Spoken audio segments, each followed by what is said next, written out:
ਰਾਏ ਸਾਹਿਬ ਕੀ ਕਰ ਰਹੇ ਹੋ? ਜਨਾਬ ਭੱਟ ਸਾਹਿਬ ਤੁਹਾਨੂੰ ਦੱਸ ਦਈਏ ਵੀ ਅਸੀਂ ਅੱਜ ਕੀ ਕਰ ਰਹੇ ਹਾਂ। ਯਾ ਦੱਸੋ ਨਾ।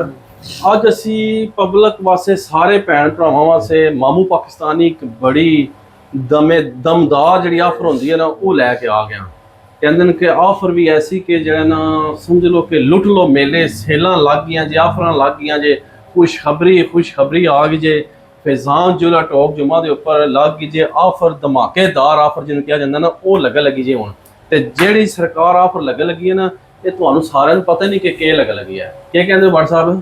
ਦੱਸੋ ਨਾ ਵੀ ਜਲਦੀ ਕਰੋ। ਦੱਸੋ ਇਹ ਗੱਲ ਪੁੱਛੀਏ ਨਾ, ਦੱਸੋ। ਸਰਕਾਰ ਰੇਟ ਆ ਗਿਆ 2 ਲੱਖ 3 ਲੱਖ।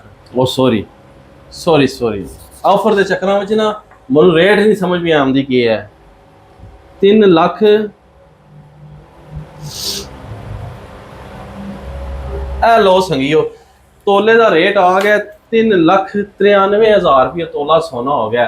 ਹਰ ਬੰਦੇ ਦੀ ਪਹੁੰਚ ਤੋਂ ਦੂਰ ਹੋ ਗਿਆ ਸੋਨਾ।